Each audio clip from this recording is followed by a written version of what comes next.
ایمان کو مضبوط کرنا 1 2 4 میرے پاس ایک خیال تھا جسے میں شیئر کرنا چاہتا تھا۔ قرآن پاک میں 2 قسم کی نشانیاں بیان کی گئی ہیں جو اسلام کی حقانیت کی نشاندہی کرتی ہیں۔ ایک قسم کی نشانیاں قرآن کریم کی آیات ہیں اور دوسری قسم کی نشانیاں مخلوق کے اندر پائی جاتی ہیں۔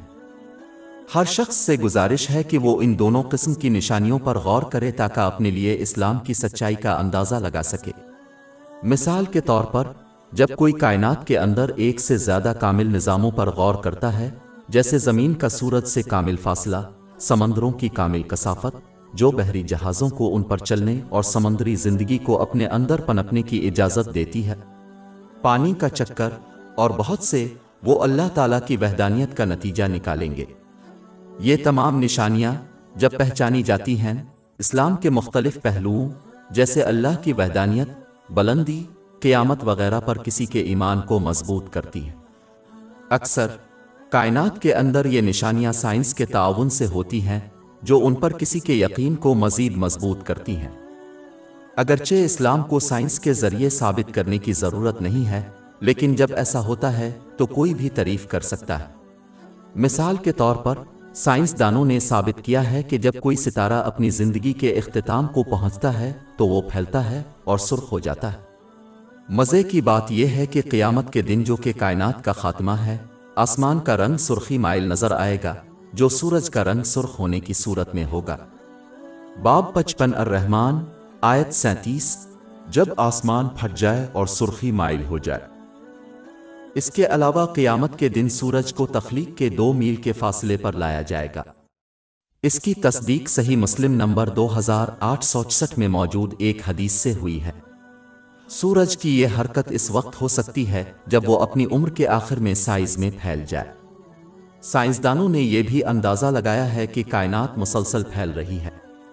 کوئی تصور کر سکتا ہے کہ جب کوئی چیز مسلسل پھیلتی رہے گی اور بالآخر اپنے ٹوٹنے کے مقام پر پہنچ جائے گی تو وہ چیز پھٹ جائے گی اور جو کچھ اس کے اندر ہے وہ مختلف سمتوں میں بکھر جائے گا۔ قرآن مجید میں کائنات کے خاتمے کو اس طرح بیان کیا گیا ہے۔ باب 82 الانفال آیات 1 2 جب آسمان پھٹ جائے گا اور جب ستارے گر کر بکھر جائیں گے۔ یہ حیرت انگیز ہے کہ سائنس نے 1400 سال پہلے نازل ہونے والی اسلام کی تعلیمات پر کیسے اتفاق کیا ہے۔ ایک مسلمان کو دونوں قسم کی نشانیوں پر دھیان دینا چاہیے تاکہ وہ اپنے ایمان کو مضبوط کرے۔ یہ اس بات کو یقینی بنائے گا کہ وہ اللہ تعالیٰ کی مخلصانہ اطاعت پر ثابت قدم رہیں گے، جس میں ان نعمتوں کا استعمال شامل ہے جو اللہ تعالیٰ کو راضی کرنے والے طریقوں سے عطا کی گئی ہیں، جیسا کہ قرآن پاک اور حضرت محمد صلی اللہ علیہ وسلم کی روایات میں بیان کیا گیا ہے، اور اس پر درود ہو۔ اس سے دماغ اور جسم دونوں جہانوں میں سکون ملتا ہے۔ باب 16 النحل آیت 97 جس نے نیک عمل کیا، خواہ وہ مرد ہو یا عورت، حالانکہ وہ مومن ہے، ہم اسے ضرور پاکیزہ زندگی دیں گے اور ان کو ان کے بہترین اعمال کے مطابق ضرور اجر دیں گے۔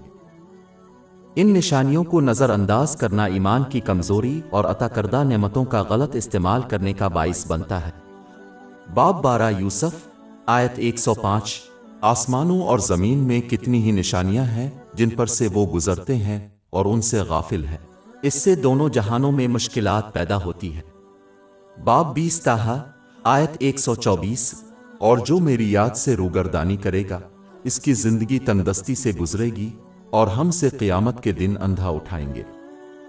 ہماری ویب سائٹ www.shekpod.com پر 400 سے زیادہ مفت e books, audio books, infographics, podcast اور بلاگ دستیاب ہے۔